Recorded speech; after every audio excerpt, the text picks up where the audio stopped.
Hi! Hello!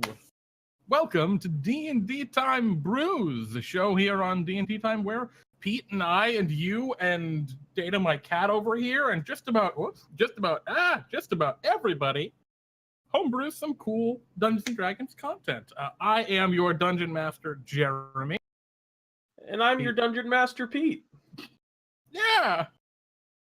I need to figure out how my camera works so that I don't just totally black it out over and over trying to show you guys data.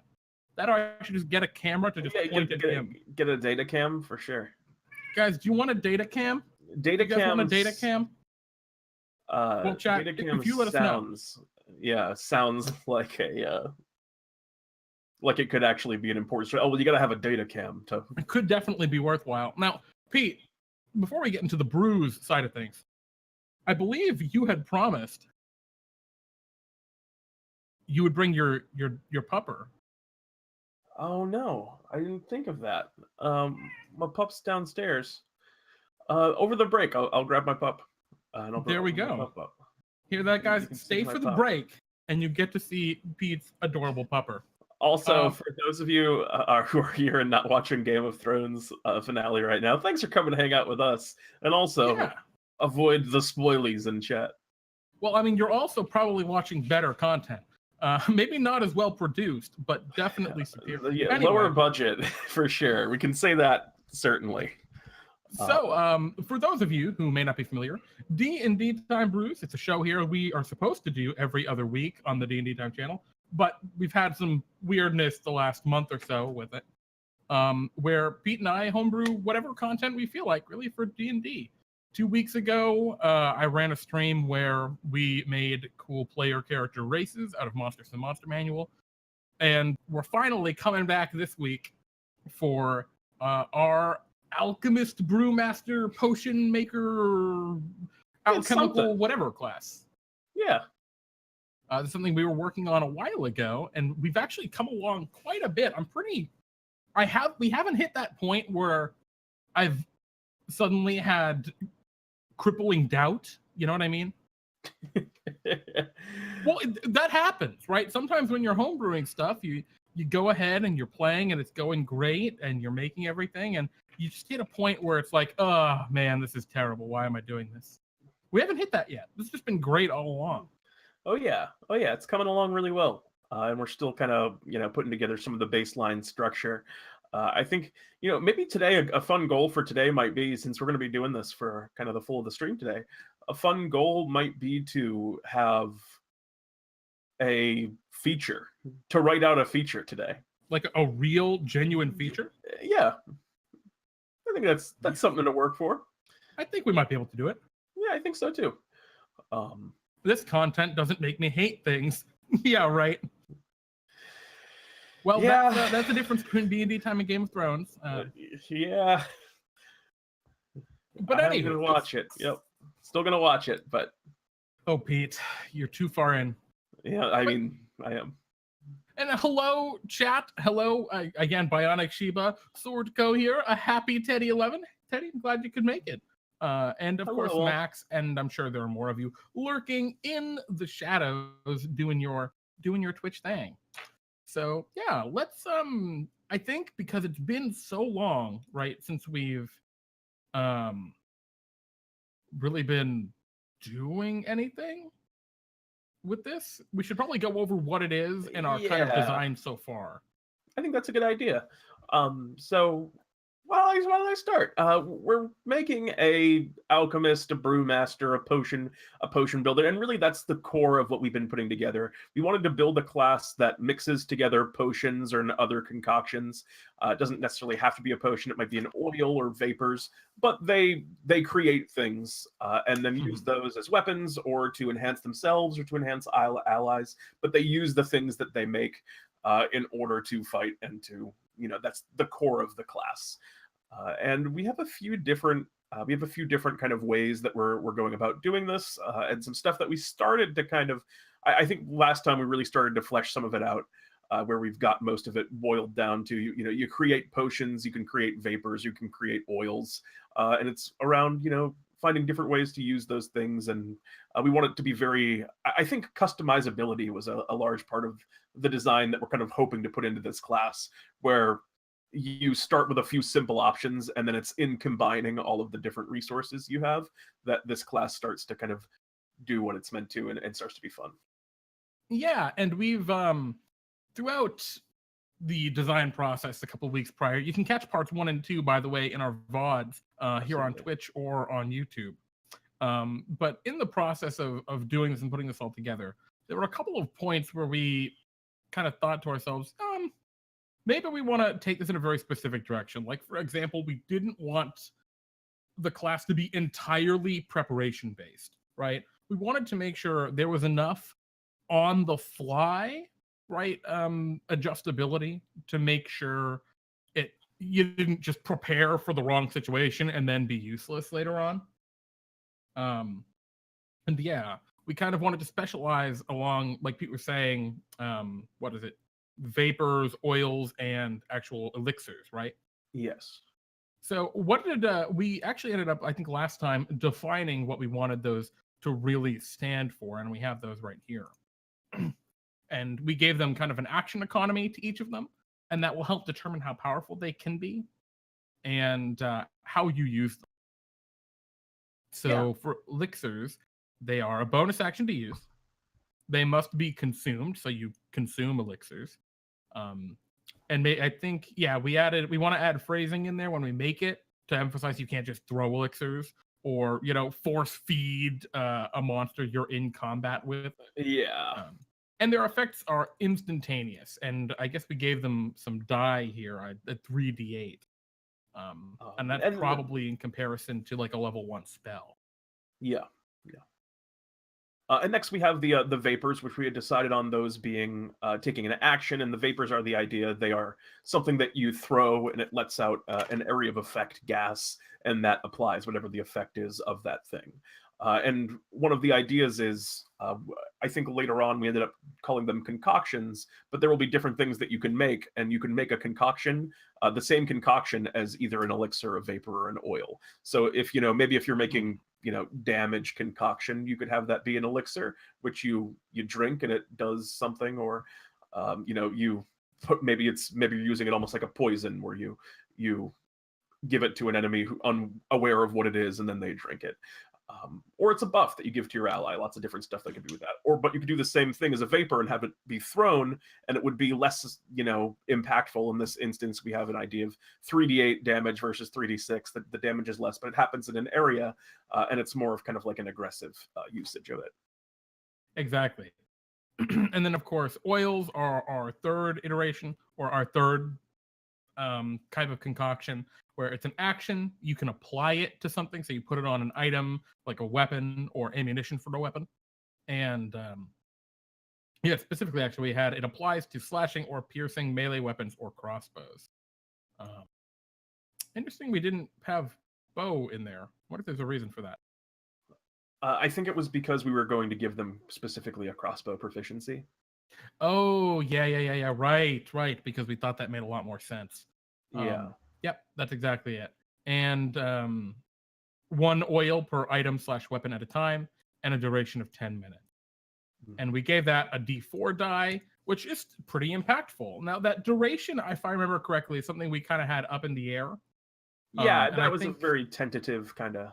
Yeah, I think we decided 10 minutes because it's an action rather than 1 minute and a bonus action, because there's going to be a fairly substantial, a meaningful limit on the amount of concoctions that they can make in a rest. I think we decided short rests, maybe. Or we were moving in that direction at least. Yeah, there's definitely some stuff we have to work out in terms of, because preparing for this class, if we want to make it feel kind of realistic, is going to have a lot more different implications, and going to be like, well, you kind of pick some of the things that you're going to do for the day at the beginning of each day, but more than preparing spells, you're like preparing these concoctions where they're even more intricate, and you're like making individual choices on them. Like today, I'm going to pair this oil with this thing, so on and so forth. So yeah, there's definitely some stuff we have to figure out there. And I see here under concoctions, as we were going through, we started brewing up a couple of concoctions, concepts for concoctions. similar to spells. We're treating this kind of like, we didn't want to go the spell casting route for this because there's just so much that's fundamentally different about preparing potions versus preparing spells. But we went in a similar direction. So, for example, a basic healing concoction is one that we came up with. And we're going to make a whole bunch of these that you get to pick as you level up. So this healing concoction, it is E and V. So it can be an elixir or a vapor. And upon use, it heals damage equal to the substrate die, which is what these dice are. So one potion is 3d8. Good. Holy shit. And the AoE would be 3d6 for the vapor. Yeah. Oh, I'm sorry, one size less than the substrate die. So it'd be 3d6 or 3d4. Yeah, and there's little there's some healing like oil. Every time you stab someone with it, it heals them. Well, for the blowgun, right? The blowgun of healing. Honestly, that sounds fun. And as a I think as a potion brewer, if you could do little like healing blow darts, like Anna, for example, in Overwatch is a character that has like the healing crossbow or the healing gun, it's probably people would have fun with that. Yeah, I'm just not sure this is quite the class to roll with that. That sounds like a magic item, not like a class mechanic. Yeah, I just think it's nice to like, my thought, if that was a direction that we were going to go, would be that it was just easy. Oh, we already have like the framework here, I see. I forgot that we had put these little, can be an E or a V, can be an E, a V, or an O, like components. I'm remembering. It's all coming back to me now. Mm-hmm. Another thing I was thinking, so we have like the 3d8 and the 3d6. Originally, I had put forth like a D12 and a D6 and a D4 or something like that. And for like the healing, that's a little bit awkward. But if we did like maybe like a 2d6 and then a 1d6 and then a 1d4, I'm sorry, I'm starting to get into the nitty gritty already. A 2d6, a 1d6, and a d4. Then for things like damage, you could just say a d6 plus the substrate die, or something like that, and have it be a baseline. But for the healing, it could just be, if it's a potion, it's a 2d6 heal, which isn't in particularly crazy. It's not at least not a 3d8. Yeah. Well, maybe we just take it like a d4, 2d6, and 3d8. I also just like another reason I like it is because it feels that proportion to it. It doesn't feel arbitrary. Like the progression is like 1d4 and 1d6 and 2d6, because the 1d4 is, it's a third of it, and then the 1d6 is a half of it. Okay, well, let's look at this. So let's I think that works better, at least than the current one. There might be something even better. Yeah, I mean, the reason we picked these numbers originally, right, were because we were comparing them to existing spells. Yeah. We were consisting the 3d6 to Burning Hands, right? The 3d8 was being compared to the Catapult spell, or perhaps a Chromatic Orb, maybe more commonly used. And the oil was being compared to, I think it is Divine Strike, I think. Paladin spell that adds a d4 to your hits. They're all level 1 abilities. Yeah, it's something like that. Yeah, so I think that was what our original kind of comparison was. But yeah, I mean, how we design these concoctions, I mean, it doesn't matter what these are, right? Whether it's 3d8 and you reduce the die level like we have here, or if it's 2d6 and you keep it the same, or whatever, it all changes. Yeah. It's just in my brain, it just seems easier to increase and have a simple base number to work with than a more complicated number like 3d8. Yeah, but at the same time, right, the consumables are going to be the weirdest ones to use. Yeah, I mean, for stuff like... Because they're only consumed. Yeah, and I'm sure there's going to be stuff that just doesn't involve... I mean, there'll be concoctions that don't involve the substrate die. Yeah, I imagine quite a few of them. A lot, yeah. Also, I mean, it'll be for things I imagine like, buffs. Like I could picture one that gave temporary hit points that did that kind of thing. I could picture like a simple poison that did that kind of thing that's meant as like, well, yeah, you can make just a jar of poison if someone chooses willingly to drink it, then yeah. Yeah, and a note. So the way we have this currently set up, just as a refresher for us and for everyone watching, we have these invocations, or I'm sorry, not invocation-like directions for the concoctions. And at the end of your long rest, you would prepare or you would be able to make your concoctions, basically. And I think our point was these concoctions would be very basic, very straight, baseline. And then you would be able to use a feature called Fast Brew, which would be like a sorcery point deal, similar to the sorcerer, to substantially augment these potions in the heat of battle, right? And our whole point for that would be to, I think really it's just to make it so that the brewmaster doesn't just make a bunch of potions and immediately hand them out. You know what I mean? Yeah. And to promote them, using their kit the way that they want to, and not, having that makes a lot of sense to me as well. Yeah, because we were comparing it to the Artificer as the most recent Unearthed Arcana Artificer. And the biggest issue with that is it has a bunch of really cool features that highly encourage it to make things and give them away and then be weak on its own. Which, I don't know. There's an issue with that design. It should incentivize the Artificer to use the stuff they make, not to give the stuff they make all away. At least I think. No, I'm on the same page 100%. Make in terms of fun to play. Yeah, make them the best at using their own potions. That will just make it more fun. Absolutely. So yeah, let's where do we want to start? Do we want to start on some of these concoctions? See if we can hash out a couple more of these kind of concepts. Yeah, that sounds good to me. So I guess first of all, actually, we'll look at the die, right? That's where we were just at. Yeah, I think just having a baseline, like, even if it's like so you're saying D12, a D4, a D6, and a D8? I'm thinking a D4, a D6, and a D12. But a D4, D6, D8, I'm fine with as well, if that's the direction you want to go. I just think having it be one dice is just the cleanest and makes it the easiest to play with for different things.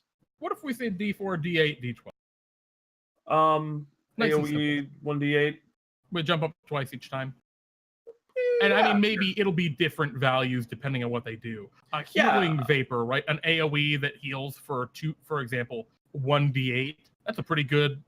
Yeah, that's good ability. Yeah, that's nice. And that's not. I don't think stepping on Healing Word's toes. That's exactly what I was just thinking about. Is like how good is it? You have to throw it. I mean, the situation in which you actually get to pull off the. Well, it's an AoE, so it heals everything. It's not just allies. And yeah, there's a lot of little details there. I mean, we'd be comparing it to like what Mass Healing Word. That's one that I didn't even think about. Was the implication that it can also. That's also just a cool thing to think about in all of these are the potential for. Enemy friendly fire on enemies, accidentally buffing enemies. Yeah, that's something that doesn't exist, I think, in any classes or any spells that exist. Yeah, exactly. So, and I think this would be pretty comparable to a Mass Healing Word, right? Mass Healing Word is a D4 plus spellcasting. This would be a much smaller area. It's not a smart effect. It's an action instead of a bonus action. So I think having that as a D8 for the equivalent of like a level 1 slot is okay. If it were like maybe a 10 or 15 foot area. Yeah, I definitely don't think that's unreasonable. And a D8's kind of a better dice to work with for damaging spells as well. So likewise, being able to just drink a potion and heal a D12, maybe that needs to be more. It also is a question maybe not also if it's going to be in conjunction with some kind of ability modifier, depending on what the spell is. Also, hello, Diadems, and okay, Max Mike, you were saying, stink bombs. I kid, you were joking, but maybe. That actually seems interesting. She was saying healing oil, and I want my napalm vapor that makes the fuel air bomb. Oh boy. So yeah, we have this cool kind of design. Let's look at what elixirs or concoctions we had started to come up with so far. So it looks like we had decided to. Oh, let me zoom in a little bit so y'all can see this a little better. Let me know if it's too difficult to read what we have up on the screen or anything like that. Looks like we're saying you get to pick 2 concoctions at level 1, and then you learn a new one every other level. So we're gonna have a bunch of different abilities together, 4 general options at level 1, and then 3 general/niche options at each break point. So I think looks like these are the general ones. We started with healing and poison, and then we added a venom as like a more niche option. So let's start talking about it. Yeah. Well, for starters, healing and poison. I think that's going to be those are going to be the kind of 2 of the core level 1 ones. What other kinds of things would you like them to be able to do at level 1? Well, let's figure out what the healing one is, right? Heals damage equal to substrate. Yeah, great idea. I mean, so as an elixir, a D12 of healing. Yeah, I'm okay with that. I mean, that doesn't sound unreasonable. It doesn't sound unreasonable to me either. It's not incredible, but it's not bad. Especially if it's going to get some other little effects if the potion master or whoever this class is going to be called does it. I guess there's definitely something to consider that all of these could have other things on them. I also like the idea of further down the road, like this concoction is the healing and this other buff concoction I gave later. So you heal for a D12 and your speed increases a little bit because that's what I've made. So like some of these will probably gain potency. And as we're moving forward, I feel like the way to build this in the long run is going to be like a more spell points kind of system than like just a flat number, because then the idea of like putting a little bit of like putting a first level concoction and mixing it into another higher level concoction seems like something that would be really fun and would really be kind of like the vision that you would have for this class of mixing and matching things. Yeah, I definitely think so. And I think a lot of that can probably go under this fast brew thing we're going to go into in a little bit. Yeah, some of those. Oh, one thing I came to realize, right? How are we going to scale this with levels, right? So right now, these are all 1d12s. Are these just going to go up to like 2d12 at level 5, for example? 3d12 at level 11? Kind of like cantrip scaling on these? I was thinking the scaling would be based on the concoction. Like, I imagine that you could spend more points to, like, for example, I want to make a 3rd level healing concoction. So I'm going to spend additional spell points, whatever our equivalent of spell points are, to increase the power within the concoction and not within the substrate die inherently. I gotcha. That was my thought. So maybe I think there's a merit to both designs. Yeah, we'll figure those out later. But right now, at its base level, that's a pretty reasonable amount of healing. That makes some sense, and it's going to have some cool other effects as well. For poison, not inherent to the healing, but you mean not inherent to the healing, but just incidentally in other places in the class. Yeah, exactly. Okay, yeah.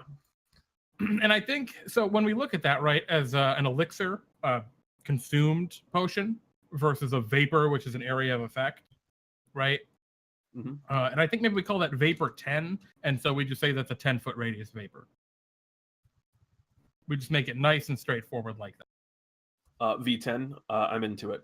I would also a cool, like, simple notation. I also would be into potentially just having a flat radius for all vapors too.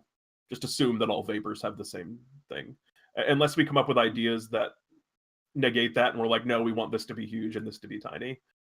Well, I think that's a great idea. And one of the things we might be able to do is on the fast brew mechanic that we put in here, maybe one of them is it expands the area of your vapor. That sounds like a cool thing you could add on, right?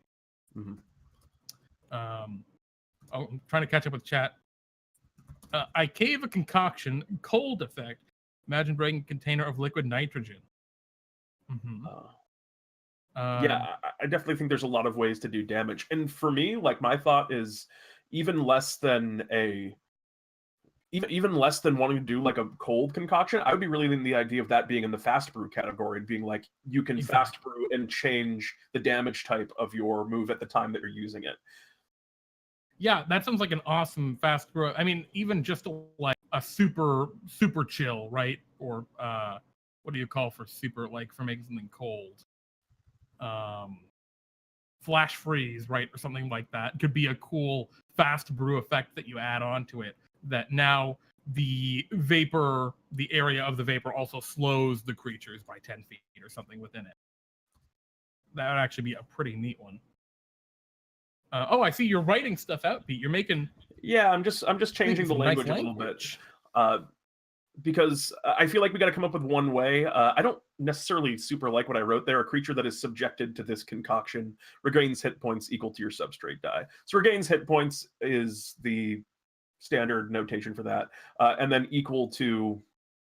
It would normally be the number and then the plus, like, for Healing Word, it's 1d4 plus Scale Casting ability modifier, equal to your substrate die. That I think is okay, but the subjected to this concoction is a little weird. And I feel like picking that language, that's going to be something that's going to come up in all of these. Just a way to phrase the idea that it's not necessarily one unique thing, but if you get hit with this, if this effect is in a concoction that someone is affected by, then it has this effect. Yeah, I honestly, I think subjected this concoction works, because I think what we can do, that subjected is not a keyword in 5th edition D&D, and that's awesome. Because we don't want a target, because area of effects don't target things. Yeah, I agree. We could say affected by this concoction, because that kind of is a keyword, but I think, like, in the instance where you have abilities that do something on, like, a successful save, so it's like, oh, it does half damage on a successful save. Are they still affected by it? They're taking half the damage. That's an effect, right? So that would be funky. I think subjected works, and I think what we can do is we can define when we write out what this feature is, we can define in that what subjected to this to a concoction. Right, a creature that fails its saving throw against a concoction is subjected to its effect. Done. Nice, straight, simple. Yeah. So I think that's fine. Yeah, I think it'll be definitely good to start at least. Maybe we'll come up with something better later, but I'm with you. And I'm looking at chat. There's some actual really cool things coming out here. I really like concentrated vapors. Half the size of the vapor to increase its effect. Yeah, I love that idea, Sword. That's pretty neat. I really like that as well.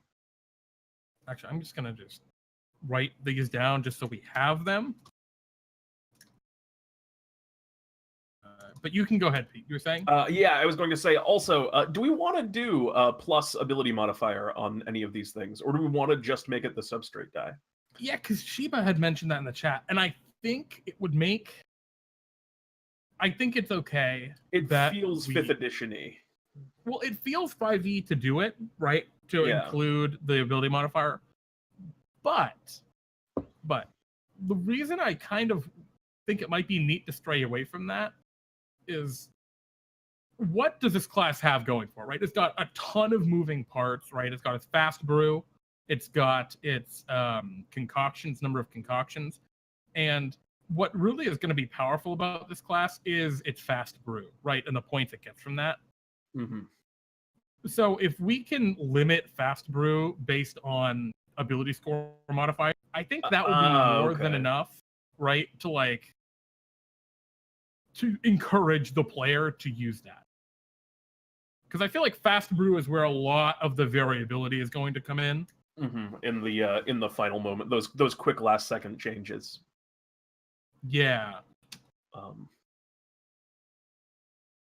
And what did we just do? Subjected creature. Subjected creature. That's my thought, at least.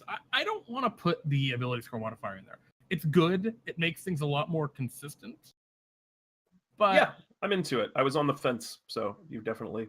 I want to try without it, right? Maybe we need to come back to it at some point. Yeah, also, like, we might find that because a D12, for example, a D12 healing potion that you can just make a whole bunch of and give them out, D12 plus your presumed 5 and your ability score, that's pretty impactful.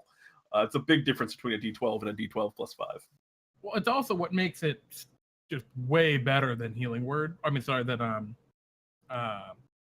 Cure Wounds, for example. Especially if you're adding other effects onto it. By not including the ability score, it's weak, pretty much hands down. But yeah, I don't know. I think it's fine as it stands. Yeah, I'm with you. And again, as with all things, we can come back to it if we change our mind later. Yeah, exactly. I mean, so we haven't done any. We haven't we're finished going. it. We're, Forget about we're playtesting. going to come back to everything on this, as we're just starting to get into like, choosing real language and stuff. So, yeah, Shiba, exactly. We want to go that sorcerer path where you get points based on your modifier, so you can use fast brew more often. And maybe we'll be somewhere like between the monk's key points and fast brew. It kind of unsure at this point if we're necessarily going what we're gonna do, but yeah, it'll be something like that. Because this is kind of a martial class by default with their oils, right? Yeah, there's definitely an encouragement. I imagine that this will be something that is hopefully not as sustainy, but definitely kind of rounded in the feel like the Artificer was. Mm-hmm. Because that was one of the things I liked about the Artificer, was that it felt like I could do a little bit of everything and be reasonable at it. Although I did not like the play style of the Artificer in terms of how it was just, it felt like you were just doing the same thing every turn and it could do it forever. Yeah. Which we don't want that to feel like that at all. But absolutely. So let's see. We got healing, which is either an elixir or a vapor. It does some stuff. Great. Cannot be an oil. Let's just not even go there. And then heals for 1 substrate die. That's pretty reasonable. The vapor's pretty powerful at 1 substrate die though. 1d8 AOE. Yeah, it's definitely good. No two ways about that. In particular, it's also very good out of combat too.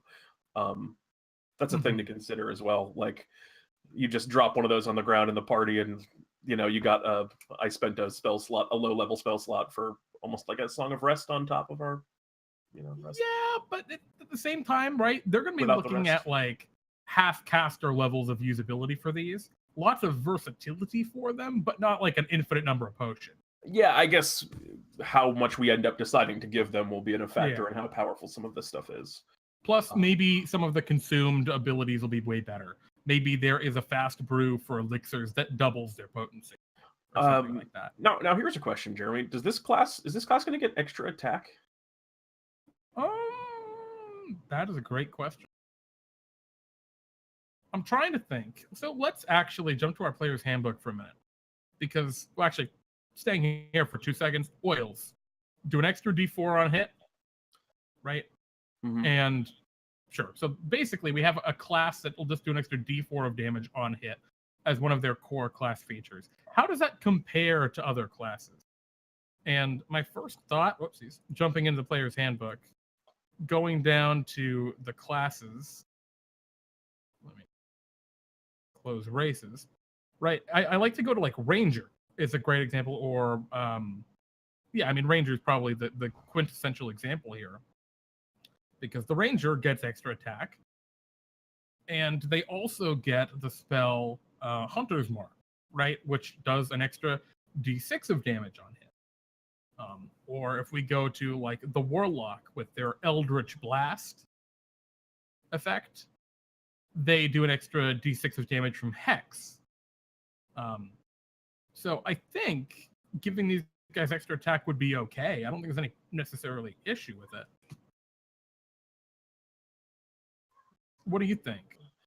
I'm not opposed to it. It's just basically it's going to define a lot.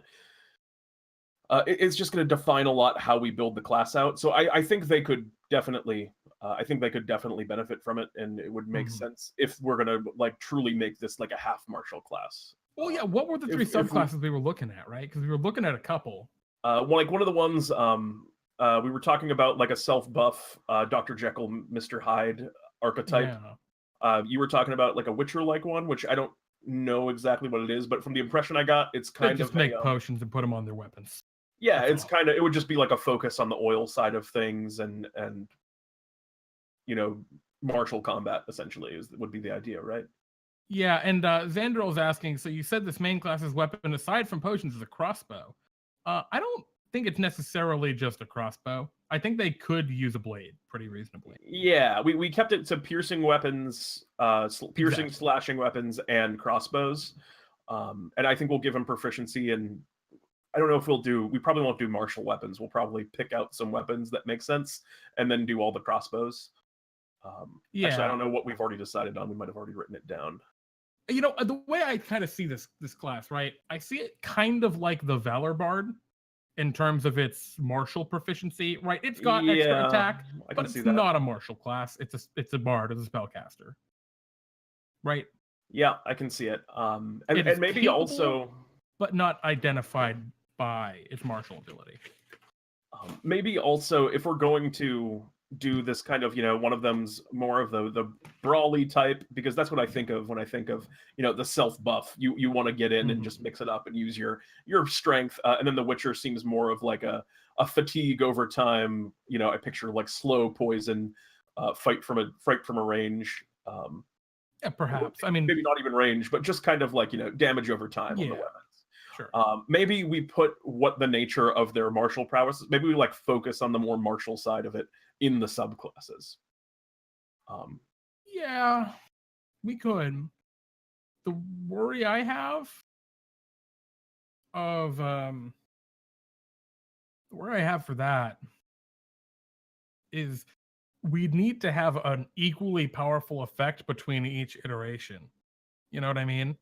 Yep. Like, what do you put in that's comparable to extra attack at 5th level? I mean, I don't know. Yeah, exactly. It's hard. We'll worry about that later. Let's stay focused. Yeah, I'm thinking like a almost like an Eldritch. Like one thing you could do is almost like an Eldritch Knight. You can do one of your class features in combination with an attack, like that kind of thing as well could work. Yeah, I mean that would definitely work. Like an attack and then a fast brew or something. Fast brew, I don't know if it'll have action economy. Probably will. I would think not. Yeah, maybe it might be when you use the potion you can use it. You can do an option. Yeah. I picture, as a high level feature, I can picture when you do fast brew, you can do it twice. That kind of thing.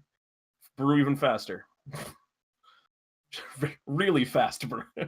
Really quick. Yeah, or maybe you can do a second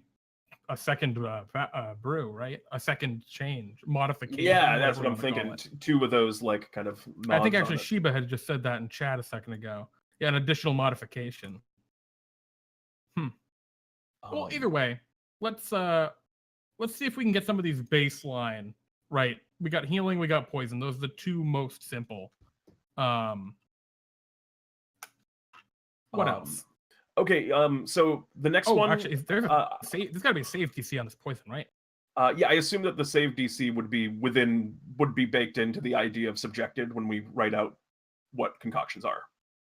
Okay. So it would be assumed that they're making the save against the concoction, and then if they fail the save, then the poison would happen. Yeah, it's gonna be weird when we have that on friendly an oil. Creatures like willingly failing the save would be the language we'd have to use. Probably. But I guess we could just say a friendly creature can choose to be subjected to the concoction, no save required. Might be fine. That would be some good language in the overall description. So I'm gonna write that up here. Well, here's another interesting one. So for the poison thing here, healing, and I'm actually just gonna switch this to damage. It makes sense that it's poison, but for starters, I might maybe poison's better. Well, it's weird, right? Because how general do we want these to be? We need this to be more specific than just. Yeah, no, I agree with you. I realized it as I was saying it that I didn't like just damage. At least in 5th edition D&D, they need to be a little more specific. Yeah. So poison. A creature that is subjected to this concoction takes poison damage equal to your substrate die. A couple things in the language there. Your substrate die feels a little bit weird. Should it just be the substrate die?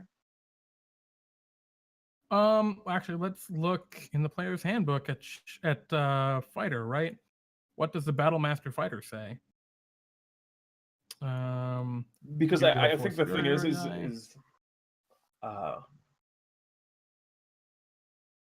Battlemaster. I would think it would probably say your on Battlemaster, but I don't know if that's appropriate for this. Because it's the superiority die. Oh, equal to the substrate die. You expend one superiority die. Yeah, it's one superiority die. Great. So then the substrate die works. Yeah, the So substrate die works. the poison would work a little bit differently depending on what it is. So maybe in the substrate, it's defined what the save is, because for an elixir, for example, maybe elixirs aren't damaging. Maybe elixirs are inherently non-damaging. I don't like that. Because what I'm thinking is it just like we can't use a blanket. We want to like use these blanket phrases because that's going to be clean and that's going to be like I think that's the most elegant way to design this. But the phrase like a creature that is subjected to this concoction takes poison damage equal to substrate die on an oil. What subjected means has to be different because there's an implication that for one thing it doesn't apply to a creature, it applies to a weapon, and two, yeah, that's why I think we need to take saving throw out of the subjected keyword. Yeah, and I think it has to go into each substrate what it means. Because also, how do you know if it's a con saving throw or wisdom saving throw or I think what? That's you can't define that in subjected. It has to go on the actual thing. Yeah, you're right about that as well. I was going to say it could go on each of the definitions of the substrates, what it means for something to be an elixir, or what it means for something to be. I think that's too general. Yeah, I don't want to box us into a corner like that. Is the thing. The whole point is that it's super versatile, right? That was my thought, at least. Yep. So I guess it does have to go directly on to each ability. On a.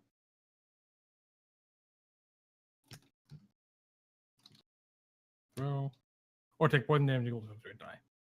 That way we don't have to worry about the like avoid it, like allies willingly failing saves or anything like that. We just won't put it on healing.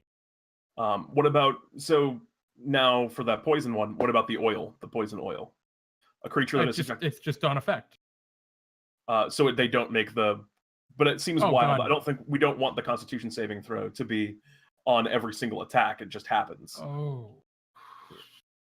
And this phrasing doesn't allow that. That's another thing that's the kind of thing I was worried about. Yeah. It works well for healing. It does not work as well for this. And this is going to be like, I think fleshing this out now is worth it because this will define how we do the rest of them. Well, because what we're running into here, right, are very easy oversights. These are things that it's easy to just not quite realize until you're at the point where you're actually trying to make things and use them. And it's like, oh, that doesn't make sense. So yeah, now we gotta definitely have this all cleared up. Yeah. Okay. So what can we do? What can we not do? We cannot just do a blanket saving throw, right? We can't do a blanket saving throw now. Well, I mean, so for example, we can't say if a spell requires a saving throw, it requires a Constitution saving throw. Unless it would be Constitution if we were going to pick one. And there's definitely, I think, an argument for that because everything is inhaled. Everything is, everything is inhaled or consumed in some way. It's all in an effect poisons, but not having, for example, a wisdom saving throw on something that's like a mind affecting vapor, that feels wrong still. Yeah. And maybe there's just a caveat on oils that that oils don't apply saving throws. There's no saving throws on oils. I think if we're already hitting the point where we want to put an exception into our rules, and that's like this, we're making the very first part of the rules here, and we already want to make exceptions. I think we need to rethink that conceptually. Yeah, I don't think it's healthy to be putting exceptions in right off the bat. Let's see what Sword is saying in chat. I'd say just stick to the base DMG with oils. Just pick an element where weakness could make it more effective. Base damage. I was reading that as Dungeon Master's Guide, and I'm like, that's not what the oils in the Dungeon Master's Guide do. Actually, I do that with all of them. Use abilities as you get as you level to do things like increase potency or add effects. Yeah, no, I understand what you're saying, Sword. I'm just not. I think we're on the same page. Yeah, it's just the language on how we want to phrase things is the key. Is what we're getting at here. We're kind of caught up on a semantic, or on the semantics of it. And an important semantic, to be sure. Yeah. So, oils, no saving throws, 8 no saving throws, vapors, 8 plus efficiency save, elixirs, and that's interesting. I don't want the saving throw calculation to be that different between the three. I'd rather just have one or the other. Maybe we just put saving throws on these, like you were saying earlier, Pete. Or vapors on vapors are non-saved. Or no, I'm sorry. Elixirs are non-saved. Vapors are saved, and oils are non-saved. Yeah.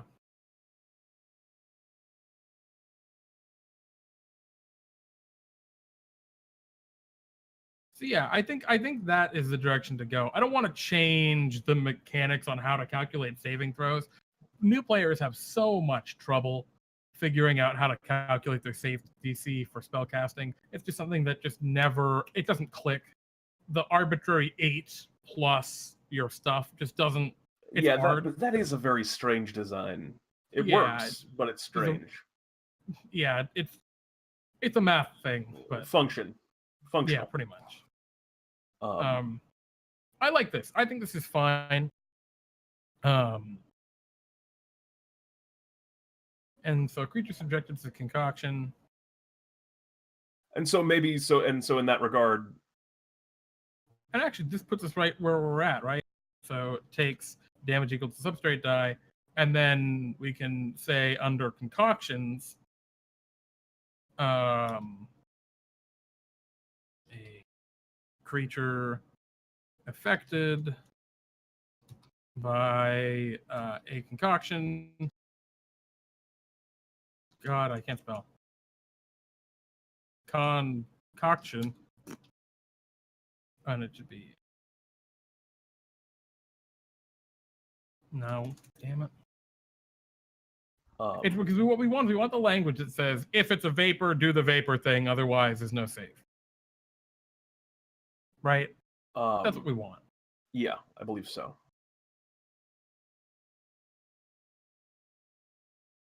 Well, we'll come back to it. We know what we want to do. Right? We know how we want to write it. Yeah, we just don't have the language yet. There's going to be a lot of language that goes into writing what the concoctions are, because just like writing the ability for wild shape, where it's like almost a whole page of wild shape, concoction will need a lot of description to fully, encapsulate the mechanics of how it works. Mm-hmm. So yeah, I'm fine with moving on from this and making up more concoctions, because it's also fun. Mm-hmm. And maybe we can also get some of the nitty gritty of this. We will have to do off stream, because there's just not enough time to go through all the language. So we got healing, we got poison. Those are 2 basics. We got health, we got damage. What else makes sense as like a very core baseline effect? Well, let's just start. I think a great way to go about this would just be to us in chat to just start brainstorming some stuff and put out just some words and like some mechanics in 5e that could be applied to a potion, and then pick which ones we think fit for the class. Like temporary hit points are a mechanic that we can probably put somewhere in this class. And I can, a concoction that does temp hit points is very, feasible to me. And so let's just start making a list. Yeah, and then we can whittle it down. Let us think about. I guess I'm going to start by trying to consider like just some of the status effects that exist in the game, because that might not be a terrible idea. Or buffs maybe and debuffs. Actually, here's a great one: explosions or explosive. Right? Cool. It's healing. It's poison. It's explosions. Why not? Seriously, like why not? What can an explosion not be? It's probably not an elixir. It's also probably not an oil. It's probably just, that sounds like a vapor to me. Yeah. I mean, that sounds like a fireball. Yeah, I think that's just are very straightforward. It blows up. And so poison, we said does damage, but maybe poison should do something else. Maybe it just is poison. Maybe it applies the poison condition. Yeah. Yeah. And I also very much like the idea of like, couldn't you picture someone using this kit right now and being like, oh, I'm high enough level to combine these now, so I'm going to make an explosive poison concoction. So it's like a gas bomb that poisons people and does a bunch of damage because I fast brew it to do poison damage. Like, I can already see like the vision of playing this and that being what people would want to do, and what would be, I think that sounds like a really satisfying play style. Yeah, I agree. So the issue is I don't want to put too many tools on it to make it feel like it can do everything. Yeah, I agree. We just gotta pick and choose ones, but I'm just gonna start making my own kind of list here. And I think applying a poison condition on an oil with no save. Yeah, yep, right. it cannot be an oil if it's gonna be a. Yeah, so maybe that should just be a. But then explosive. Oh, but see, now, once again, to run into the issue of a save thing again, the idea of not being able to put that poison condition on your arrow and fire a poisoning arrow at somebody or your crossbow bolt, that just feels like it completely. We're doing it wrong if I think players can't do that. So this one, I just need a save on it.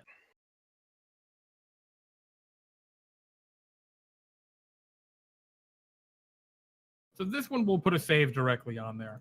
The problem, maybe poison is too specific. Maybe these need to be very general. Maybe there are only a couple of base concoctions. And yeah, I don't think everything there's a ton else, of these. All of the variability, explosive, poisonous, that all goes into fast brew. And fast brew is really where the big bulk of this comes in.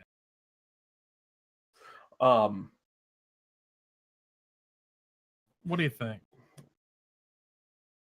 I feel like it has to be a mix. I feel like there has to be like not like a ton of concoctions, but I feel like you need to be getting concoctions throughout the class progression, and maybe you get the fast brew options throughout the class progression instead. I think you get both probably, but I'm just thinking like compared to the closest example, right, is the Warlock with its invocations, which is the direction we were going in the first place.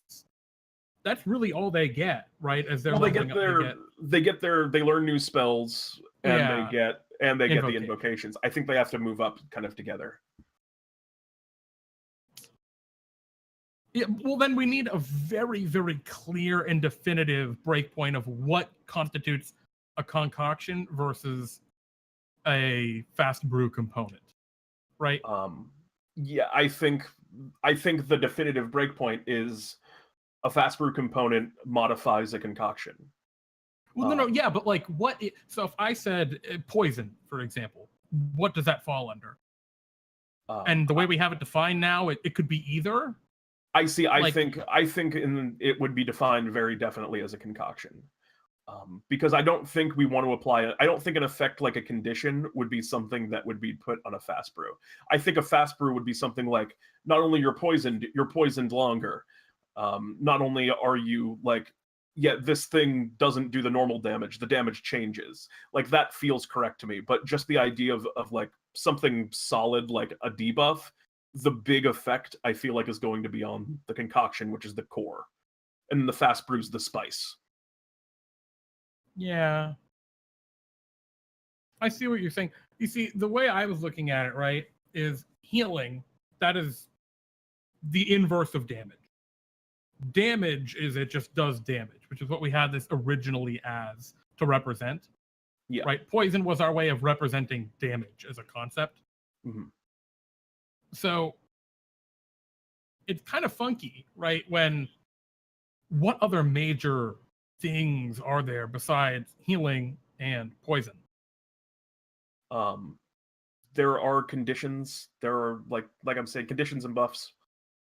I think it's all it can be. So in that case, we have very, very minimal options for what a concoction really can be. But I don't know. I think there's a lot of spells that you can look at for what a concoction can be too. Things like, long strider, jump, fly, movement-based things. I see all of those as fitting under the fast brew options, though.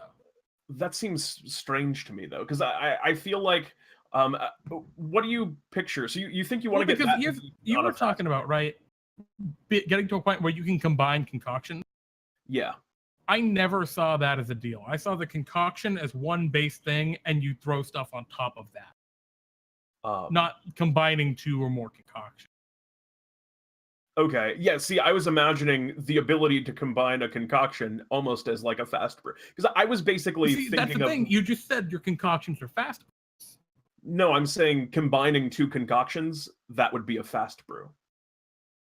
Saying like a fast brew would be like, oh, you get to take two concoctions and do them at once into one big thing, like a modifier. Like I'm thinking of concoctions as spells and fast brew as more specific meta magics, is the way that I'm working it in my mind right now, because I think that works.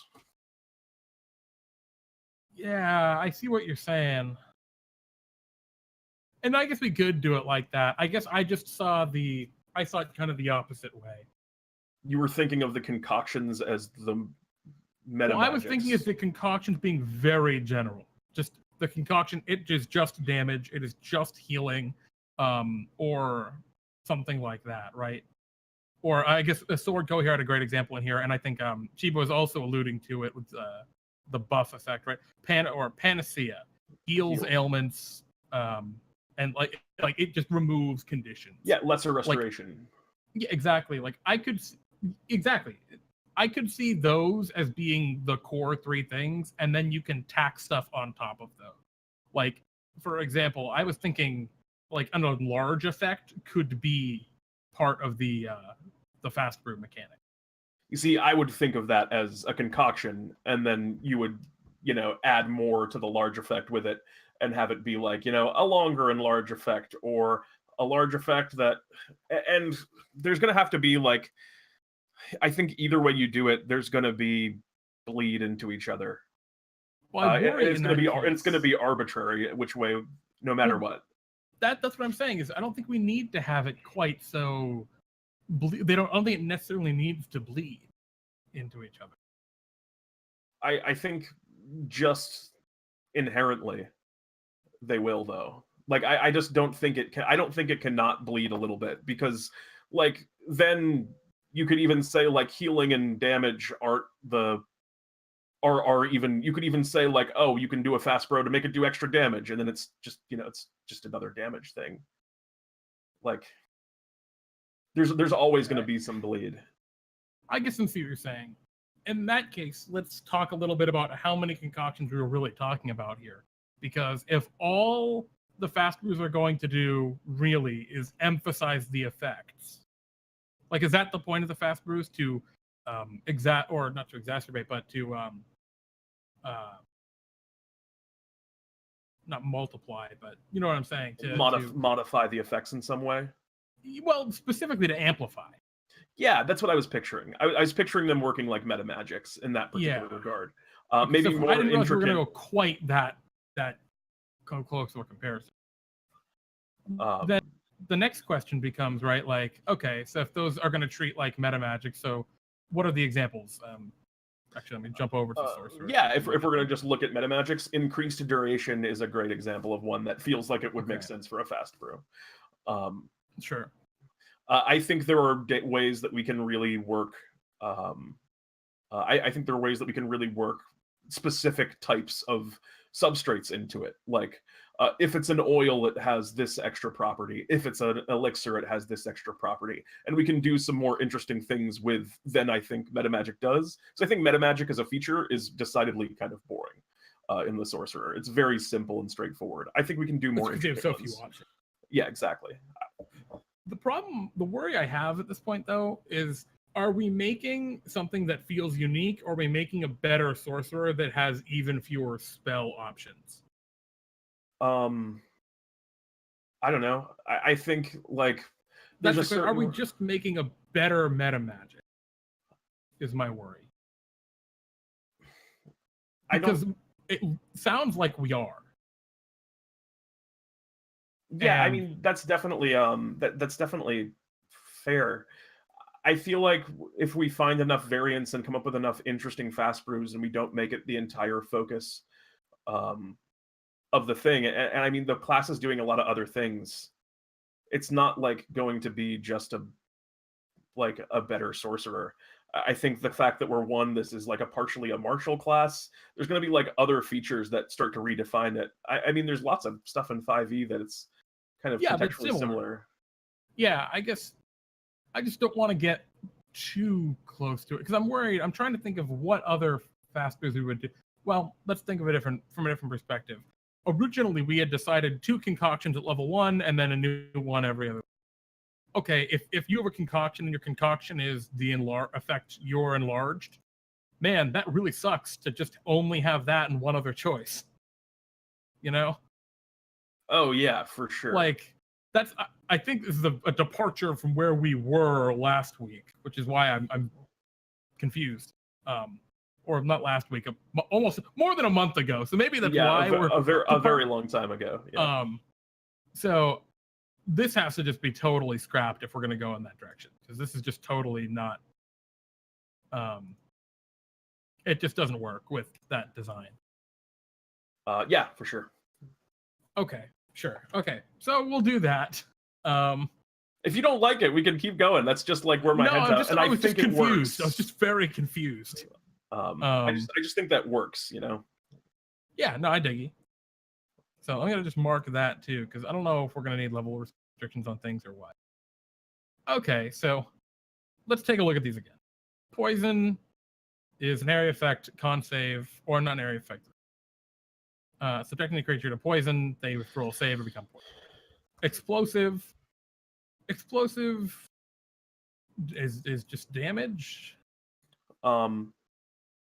Yeah, I mean, sure.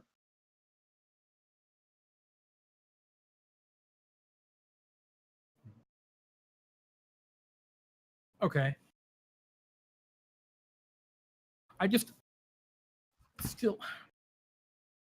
I'm just still a little torn, because what I'm running into in my mind, let's try and make a couple of the fast brews, because I think I'm still having just a very hard time clearly understanding what is a fast brew versus what is a concoction. Okay. And I think that's a really important distinction. I was picturing things like fast brew, like for example, you can fast brew your vapor. Your vapor AoE, if we have like a flat AoE, it increases the vapor AoE and makes your vapors bigger. Sure. That's the kind of thing that I was thinking for a fast brew. I was thinking for a fast brew for an oil. Maybe it doesn't increase the time, but maybe it does. Yeah, I mean, we could maybe do an increased duration thing. A more durable oil would be an option. I think an oil that we could get kind of funky with it and get crazy with it and be like, oh, this change to the oil causes it to it to stick and linger on things that you hit, which will have, apply this on the next turn in addition. Like it applies the effect again at half potency. And that's a wild and very specific example, but I think we can get that detailed on some of these fast brews.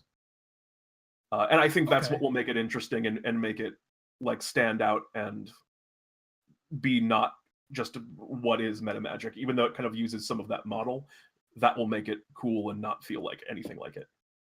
Yeah, so I think something like explosive might actually fit better under like a fast brew, where instead of doing whatever it normally does, it also like knocks creatures back, right? Yeah, I'm very. Does that make sense? That. Yeah, I'm very much into that. So okay, affected or subjected is the term we want, right? Mm-hmm. Creatures back 10 feet from origin, or not 10 feet. We'll just leave it there. Okay, so I'm getting this a little bit more now. And I guess the power scaling of this class, right, is going to be with how many fast brews they can stick on to a thing at a given time? Yeah, the number of fast brews they can do it, how many times they can do it at all. Like, how many concoctions they can make and prepare in a day, how good we end up deciding to make them at martial combat. There's a lot of like balance scales that we've kind of put in to start finding the middle ground on. Yeah, exactly. I was just trying to figure out like where we were going to actually turn the knob, and I think it's going to be on these fast brews here. So another one might be so concentrated vapor is increased air effect, super cooled vapor, slow effect to subjected creatures. Maybe the what's the other one? I like the idea of like I like the idea of the one that we're talking about, which was if it's X damage type, it becomes this damage type. You know, or if it's any damage type, it changes the damage type. What do we want to call that then? Transmuted? That doesn't sound right. That's cool. It's like almost it. I feel like that's almost it. Yeah, maybe. Whatever.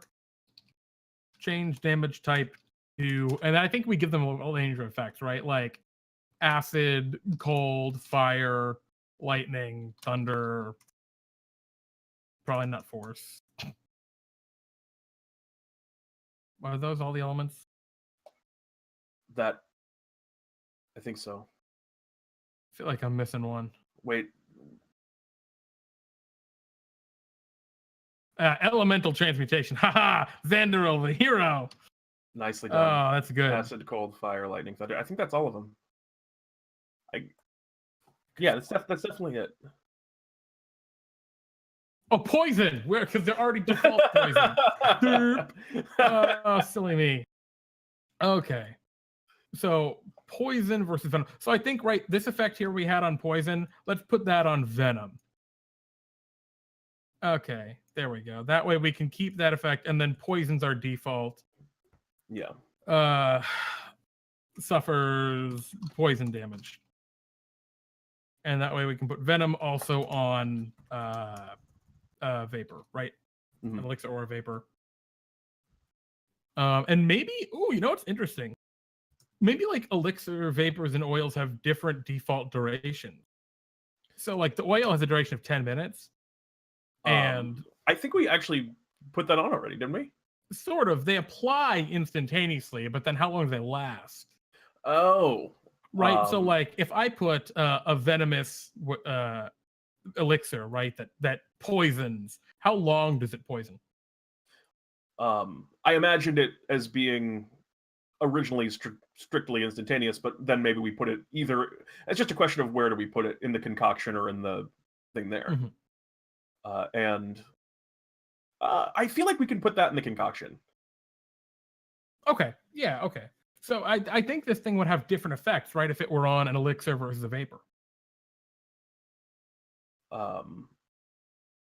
And on a vapor, because it's strictly better on a vapor than it is on an elixir. Which is okay. So yeah, that's interesting too. And 1 round or 1 minute if applied to a vapor. Another question, is it okay that it's strictly better on a vapor? Because the idea of a poison elixir, you can make it, but why would you? It's basically the vapor effect. Like the poison elixir is if you're trying to, like, I think all of the aggressive elixirs, the only scenario in which a player is using them is they are tricking someone into drinking it by pouring it into a glass. I got an idea, right? Here we go. For 1 round, and then what we can just do is on a fast brew, we can just say something elixir.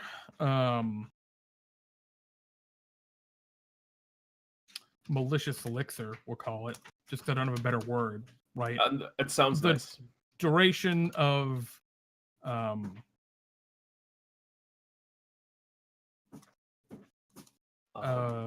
elixirs increases, right? I don't know how we want to say that exactly, but 1 round becomes 1 minute or 1 hour or something, right? Yeah. If the duration of an elixir would be 1 round, it increases to 10 minutes. So maybe that's the way to go here. Oh, you know it'd be brutal actually.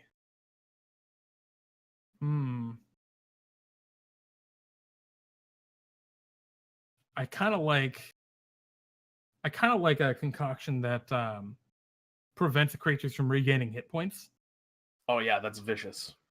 Right, and then you put that on a venom, and it's not on a venom on an elixir, and you get them to drink it, and it's like, oh, they fucked. They wrecked, mate. Yeah, and that's like again, that's like a dream. The poison maker, like the mechanics for making poison in the game, and like the poisons for the rogue are so lame. And Actually, we'll being able to like create those like terrible being able to create those terrible poisons in situations by combining things just seems so cool. So maybe like, so we said toxic could be an elixir or a vapor. Is that one venomous? Is maybe that's what we call that one where you can't regain hit points? Or something. And what do we want to put that? That sounds like a cool name. Do we want just elixir? An elixir. Or are we okay with that being on something else? I don't think that makes sense on an oil. Yeah, I was picturing like an oil, because on an oil, it sounds cool to me that effect might last for one round. Like you hit someone with that oil, and then they can't use it until the start of your next turn or something. And then if you keep hitting them with a weapon, it would continue to apply that effect. That's so powerful, though. Especially if you put that on a fighter with extra attack. But only if you have like one. But that's the only oil. You can only have one. Oh, but I guess you can have like everyone have an oil on their weapons is the thing. Well, even if you only give that to one player, right? Yeah, it shuts down a mechanic. That totally, it's just like healing cannot be done on enemies. No, good point. Fair point. I don't think we could put that specific effect on an oil. Yeah. So yeah, I mean, for starters, if it just feels like it doesn't work, then we don't do it. And maybe it's just an elixir. Vapor? One round.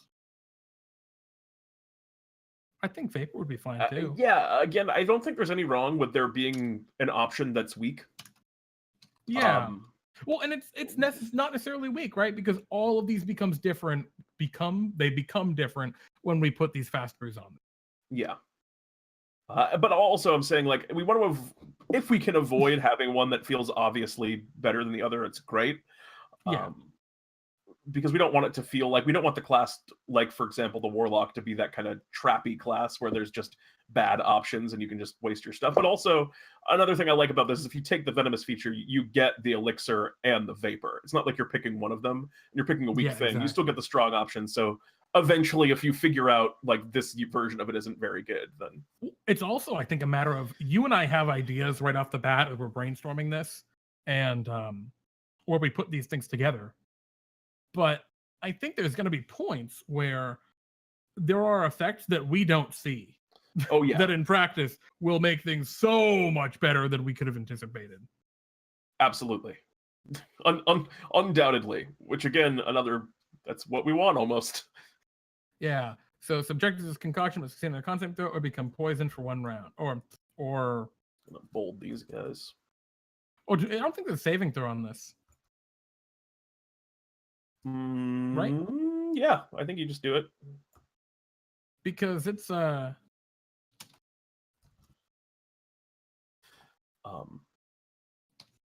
right, because let's see.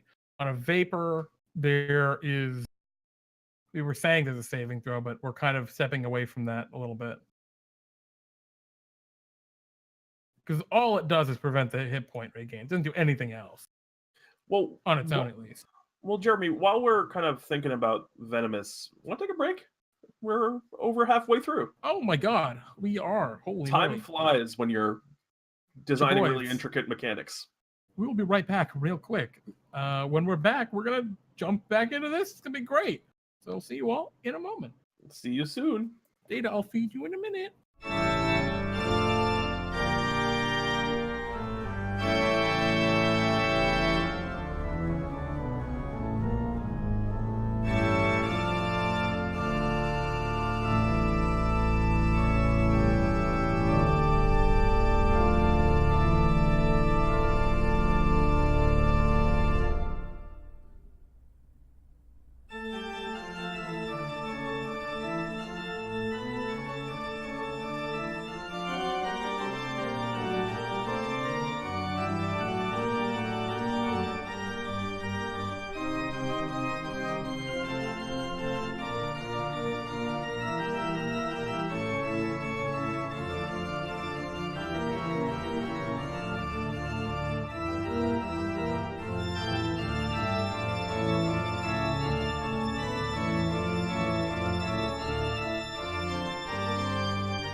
Hello! Hi! We're back!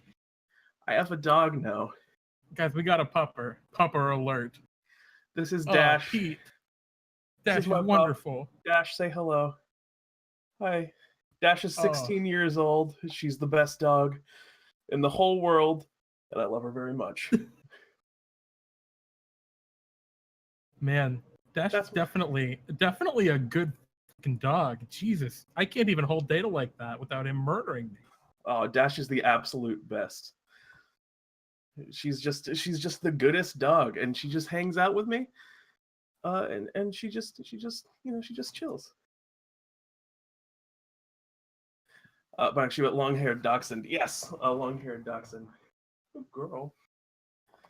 She's super old. She's blind and deaf.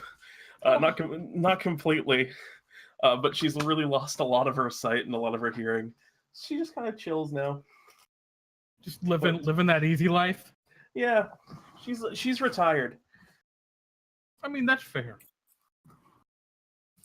But you know what, Pete? She's a happy pupper. That's what matters. That is true. Also, what are you drinking, Jeremy? You're on DnDTime Brews. I completely forgot. I'm drinking Soylent meal replacement substrate. I'm drinking Guinness Stout. And water. I'm also drinking I'm also drinking Nestle water. Pure Life water. Anywho, so yeah, let's go back in. Let's get back in. So I think we made some progress. We finally got my dumb brain through the thing. I understand now. One of the effects I wanted to make sure we had in concoctions was this panacea, because that was I really like that one. Yeah, mentioned by Sword earlier, which I thought was really, really good. It needs to be in there. It's definitely an elixir, but what about like anything else? I don't think it's anything else. I think that one's just an elixir. I guess the reason I think it could be an oil, right? Right? Wait, an oil? Yeah. Your healing blow dart. You want to shoot your healing bullets at people? They're not healing bullets. They're curing bullets, right? It's like think of it like an IV, right? You stab someone with the IV and administer the anti-venom. I'll say this: I'm fine with it. All right, I'm 100% fine with it. We got our oil. Honestly, in that case, there's no reason. Let's put the healing on there too. I was fine with that originally. Oh wait, no. The reason we didn't do that is because oils last for 10 minutes, and we can't have 10 minutes of I stab you with my healing dart. That's why we didn't have it. Yeah. The duration, I think, is one of the funkier things that we're working with right now. And I think it's okay for now. Yeah, no, I don't think we need to go in and hash it out right now, but that'll eventually be a thing that we do. Yeah. That's all I have to say about that. I think then also it can be a vapor in that regard. I think a panacea can also be a vapor. You can just throw, because that's also, as a brewmaster, don't you want to be able to throw your panacea vapor? So good though. Is it? That's so good. Because here's the thing, right? If you're taking, because what panacea is going to do, right? A creature subjected to this concoction, it's cleansed, right? It doesn't have these effects anymore. What does lesser restoration do? Because that's basically what we're looking at. Yeah, right? I think honestly just using lesser restoration text and changing it just a touch. Maybe there's some effects that don't really feel right for it. Blinded, deafened, paralyzed, poisoned are the ones here. Yeah. And I'll get that text. I have it. Well, it's weird because the text and lesser restoration is funky, but so right, we put that language sort of in there. Boop, boop. That is the text. Yeah, so you touch a creature that can either be that can eat, and oh god.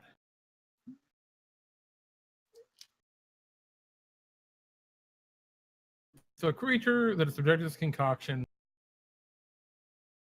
has all. Are we saying all or just one condition? I think one. No, I think one is fine. I think the idea is when you're giving it to them, you're like, I think some of that it comes out in role play. I think it's like, take this for your eyes, like, or whatever the thing may be. You have the sniffles, I see. Let me throw this glass bottle at you so it explodes and you breathe in the smoke. Okay. Huh.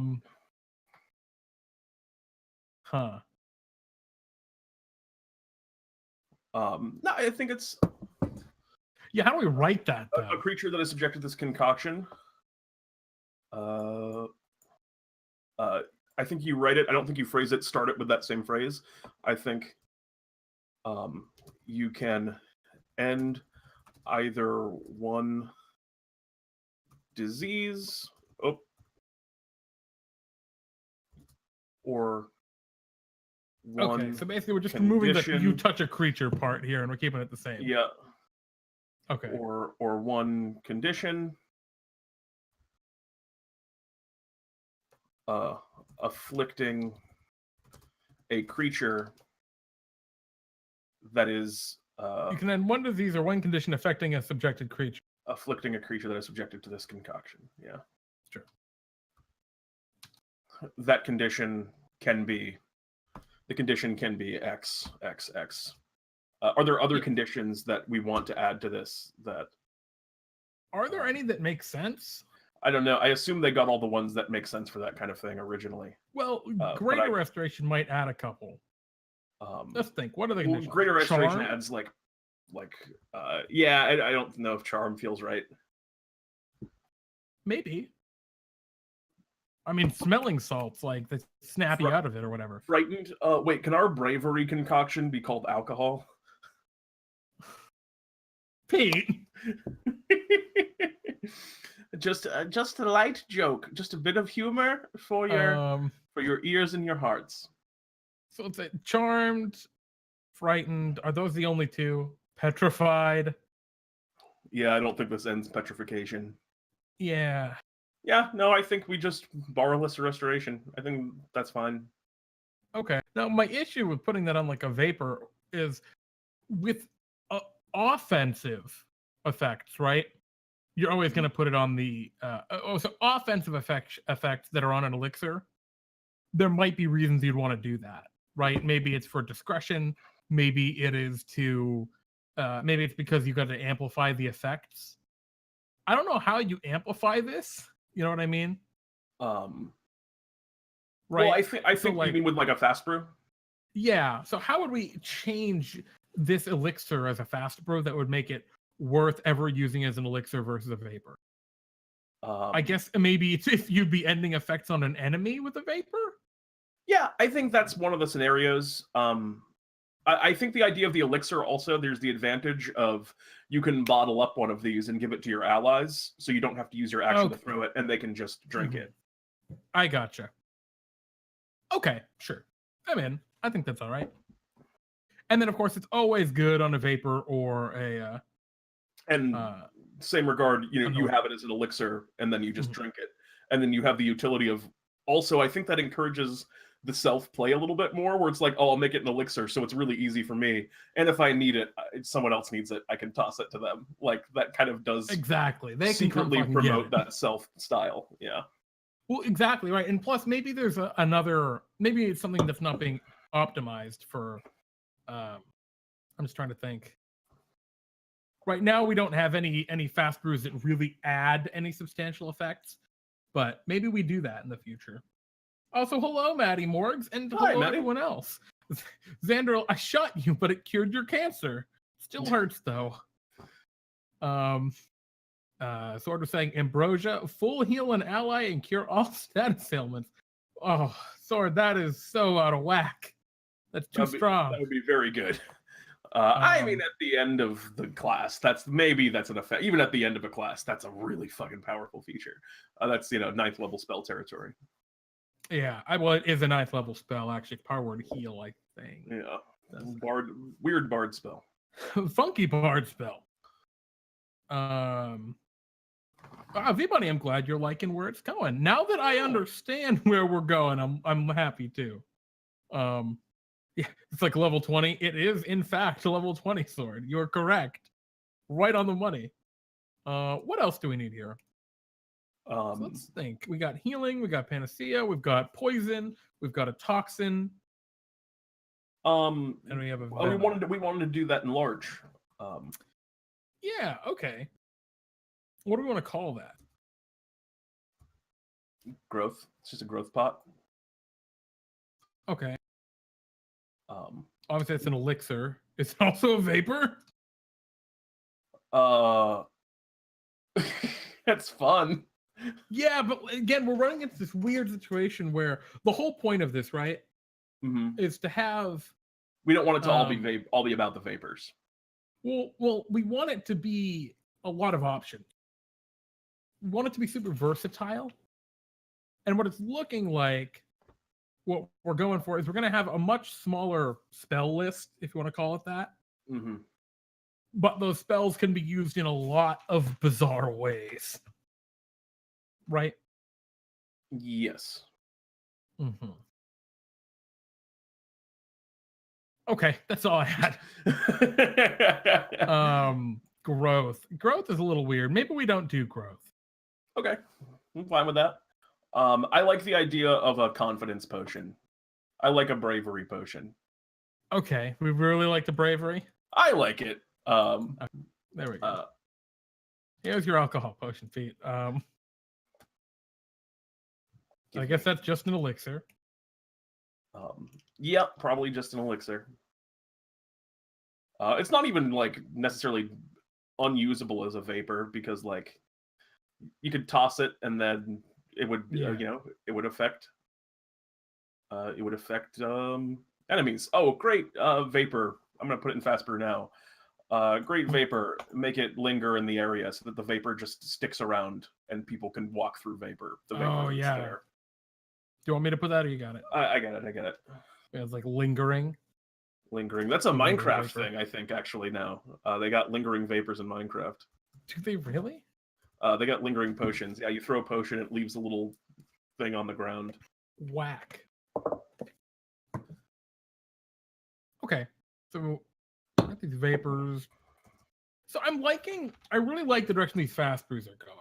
Where they're really only for specific substrates. Yeah, exactly. I like that a lot. So concentrated vapor, super cooled vapor. I love both those effects.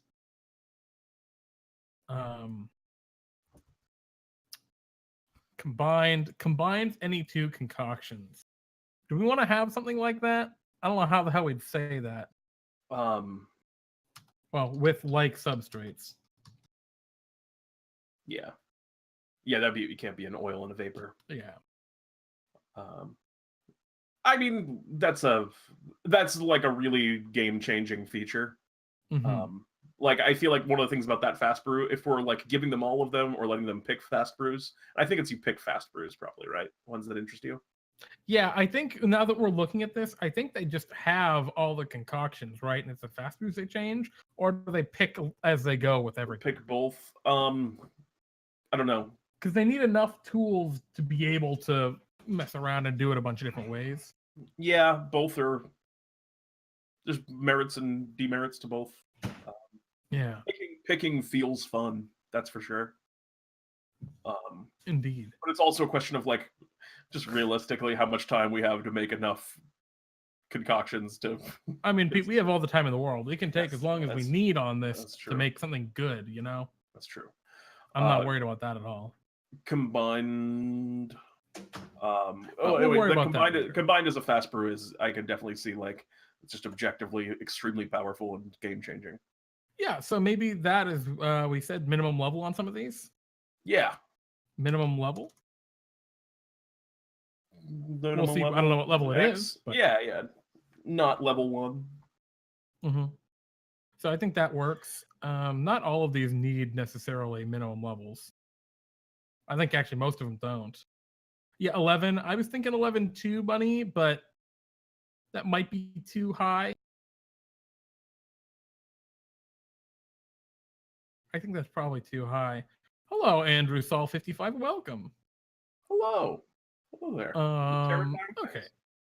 So that is in fact a spooky face. If anybody wants a drinkable fire breath potion, a potion of fire breathing. I think that'd be rad. I think so too.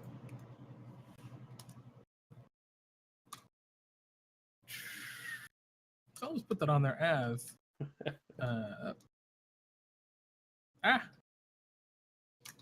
Fire breath, and that's probably also an elixir. The problem is we're running into a lot of these that are very much like spells, but we do them funky. Oh boy, there's a lot of weird mouths going on in chat. I'm scared of mouths, man. They wig me out.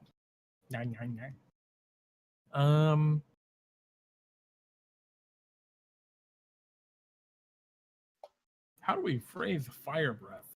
Actually, this is super easy. Effect of creatures subjected to this concoction. Gains the effects of effect. Yeah. Of the dragon breath spell. For 1 minute. Right. Wonderful. That's an idea that we can apply to other things as well. Because some of these definitely are like spells. Panacea, very much like a spell. Dragon breath, fire breath, very much like a spell. Oh, do we want to say that it has to be fire breath? Well, see, Sheba, that's the thing. They're not all just spell effects as potions. Only some of them are, is the key. At least that was the point. Yeah, I agree. And making some of our own will be, a thing too. And also, if we do, like, for example, one that, it enables flight, and I think I think that's interesting. And then, just wouldn't it be righteous to combine one that enables flight with the dragon breath one, and all of a sudden use a potion that makes someone a little dragon, basically. Yeah. Yeah, that might not be. It's not too bad. I keep coming back to this combined thing because it just sounds so cool to me. Yeah. So what do we need now, Pete? We wanted to. One of our goal for today was by the end of it, we wanted to write out the feature. We've done some language on some of these concoctions, but I guess that's not the feature. Well, for starters, let me just throw.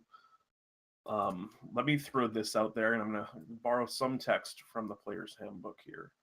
What are you thinking of right now? Hold on 1 second. Okay. Because I'm kind of thinking that we could just, and I think this is something from some of the classes that we could just take wholesale. And that is, here we go.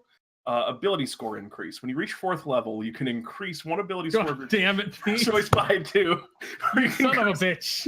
I roped you right in. Well, we did it, guys. We wrote out one effect. Good work, team. We only get one of those get out of jail free cards. No, I'm joking. I think we can do something else. Is there any So as a blank, you are capable of creating basic elementals or of creating alchemical substrates from which to base more powerful concoction.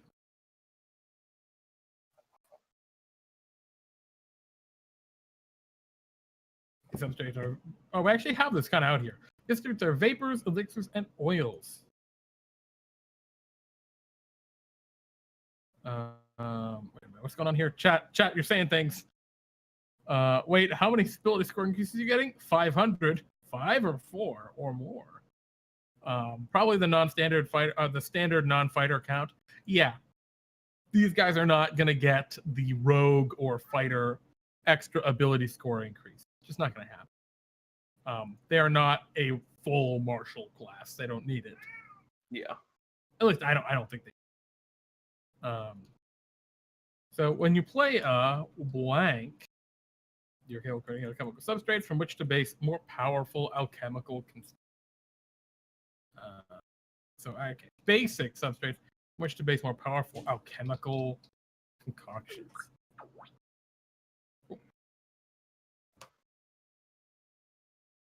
These substrates are vapors, elixirs, and oils. You have as many as what do we say? How do we phrase these, right? How are we gonna it's going to be difficult, and reading over all of like spell casting features from different classes, I think is going to give it to us. So I'm just going to look at the wizard as an example. Action on your turn. You may. Let me actually go down to Eldritch Knights. We can look at what Eldritch Knight says for their, or just anyone says for their spellcasting, really. Bap, bap, bap, bap, bap, bap.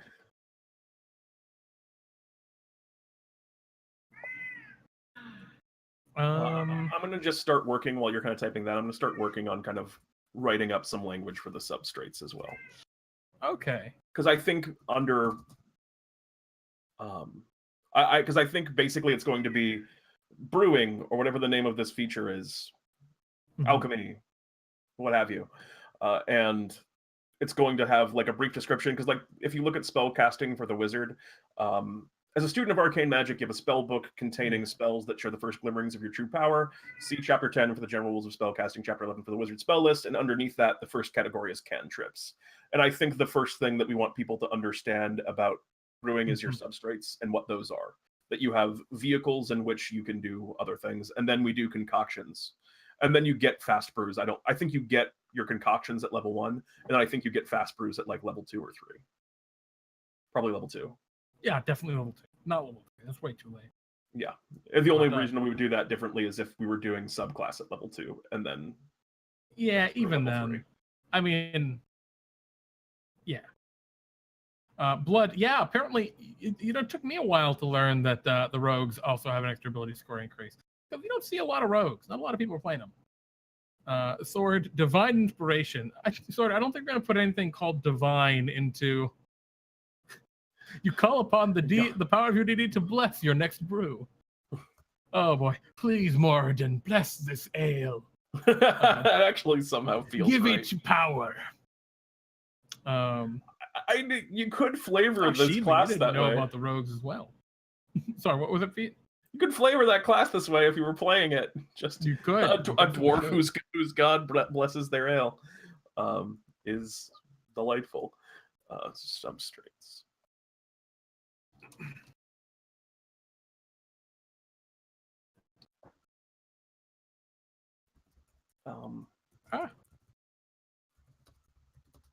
What are the general rules for spellcasting? Let me go down to the. Yeah, I'm reading it. I'm reading them right. I'm reading them right now. We don't want this. We want not using ability schoolers or adventuring or combat. We want spellcast. Casting a spell. When a character casts a spell, well, they're very, very simple. It just assumes you cast a spell. Yeah. And also it defines what a spell is, and maybe we need a section like that for. Oh yeah. Oh, it's gonna get complicated.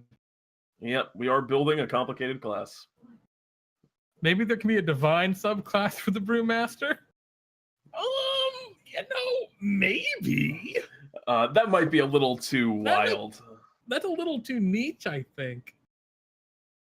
Like it works really well with like Moradin, right, and dwarves. Like that example is really great for it. But yeah, that's a little weird.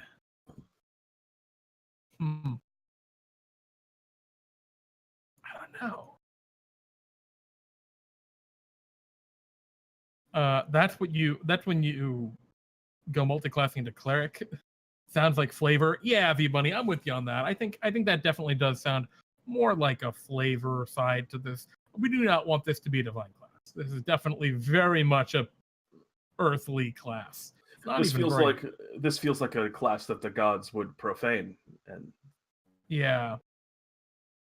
Well, actually, here's some more stuff, right? It's interesting because we have some language in here. Even gains the effects of the dragon breath spell. Using fire for its damage type. Actually, I don't even think we need that then. In that case, yeah, I went with the effects of the dragon breath spell, but what I probably should have done is I should have gone with for the potion of fire breath. Because that is an actual item. And the issue with using spell effects here is it's going to get confusing if we have a because like these can't be counterspelled. No, they can't. Like you can dispel magic them, but you can't counterspell them. That's just silly. So here is a potion of fire breath. After drinking this potion, you can use a bonus action to exhale fire to target within 30 feet of you.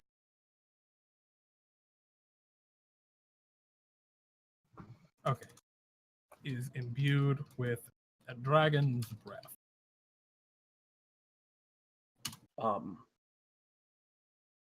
Okay, here's what I think we need to do. I think just like explaining what a spell is, I think we need to have a section that, what is a concoction? A concoction is a single poison elixir blank that a brewmaster creates, which will do X or X. Each concoction has blah, blah, blah, blah, has, choices of substrates, and then we go into details on what substrates are. I have some language from an old, I don't think we have time to like go through it now and talk about it.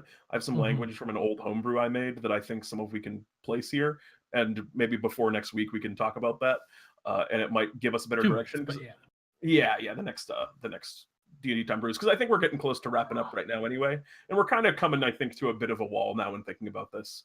And I think we both just need to take some time and really think about how we want to like phrase this, because we don't want it to be ridiculously clunky. Yeah, well, the whole key is in the end to just not make it clunky. We need to make it sleek and finesse and simple. Elegance. So I think this might be a good place to stop for today. Yeah, there's some more ideas coming in chat that I like, and I just wanted to put in here. Alchemist's fire. The ability to make alchemist fire definitely feels like, and I guess we're kind of getting at that with the explosion idea. We have the ability, because I think you could like produce that kind of effect where you like, oh, it's an explosion, and also the damage has changed to fire. So you throw your damage potion and you do these 2 fast brews, and you have alchemist fire in practice, if not in name. Mm-hmm. Yeah, and I think V-Bunny's got a great idea there, and actually I'm just going to copy it straight from him, his comment in the chat. Concoctions are not magic and cannot be counterspelled, but their effects can be negated by dispel magic. Yeah, exactly. Yep. Just so we have that in there, and maybe that language is something we need to have in there eventually. Blood Deuce, you almost regret spending so much time cooking, but you know what, Blood, I'm glad those burgers were so good. I'm glad. I never feel bad when I'm in here, man. It's all good. Always available, of course, in the VODs if you want. Cooking can come later, Sheba. Oh boy, Sheba, eat if you gotta eat, man. I mean, that's what this stuff's for. Volatile. Oh, that's such a good one. I think that is an effect we can just put down here. Agreed. Just as like a general. I don't know what it does yet, but when you attempt to make your next concoction more explosive by 1d8. See, I was picturing your next concoction can't an effect on the Sorcerer Wild magic table as per. Oh god. Pete, we can't do that. We just can't do that. We destroy the game with that. Hey guys, we just made a weird fucking sorcerer. That's what this class is. The really fucking weird sorcerer. Oh boy. You can cook and listen at the same time. You can't cook and interact. I see. A wild brew subclass when? Did I spell volatile wrong? I did. Xandril, correcting my spelling from the chat. Thank you, my friend. Volatile. I'm a bad speller. Sometimes. I am. Sometimes too. I'm great. Other times I'm very bad. Oh man. But anywho, yeah, we're kind of hitting that wall, like Pete was saying. So I think this might be just about time to wrap it up. Or at least for today, I didn't get quite as far as I was hoping to, but I think we nailed some stuff out that had to be nailed out. Yeah, I also think like we've reached a point where we understand what needs to do to start really making big leaps and bounds in this thing. And some of that is just, I don't think entertaining. I think it's just a lot of like Yeah. hard editing and rewriting that we can do, and then when we're ready to come back with it, we will. Yeah, it's just nailing it out. Spark of Madness is a fucking awesome name for an ability. So Yeah, that 100%. just sounds like a spell. Yep, it does. That's very cool. I want to make a spell that is Spark of Madness. I don't know what it does, but maybe we can find out sometime. But yeah, anywho, I think that just about wraps it up for today. We'll be back on this, maybe not next time we do this, depending on how much time Pete and I have. We've got some weirdness coming up in the next couple weeks for D&D time, so just stay tuned with our announcements and everything. Yeah. Oh right, that could just be an effect or an ability name. But anyway, yeah, we've got some funky stuff coming for D&D time with scheduling, so just stay tuned on our Discord server. Yep. We're going to be keeping the upcoming week. I think the upcoming week will be normal. Yeah, this upcoming week should be. So in that case, tune into our next show, which is going to be D&D Time Talks, and that's going to be on Wednesday. And Pete, what are we talking about again? Talking about a lot of really great things. And this week we're going to be talking about underwater. Yeah. Oh yeah. We're going to be talking about underwater creatures as we continue our underwater campaign of talks. Yeah, we're going to be talking. Underwater. We're going to be picking out probably a couple of our favorite underwater monsters and be cracking through them. It should be good. Nice. So good. Damn it. Anyway, guys, thanks for watching. You didn't tell me we were going to do puns at the end, Jeremy. I would have gotten a great pun together. Oh, well. Anyway, thank you, everyone who hung out with us tonight. Glad to see you all here, of course. And we'll see you on Wednesday. I'm Jeremy. And I'm Pete. And this is D&D Time Brews. Good night, everyone. Good night, everyone.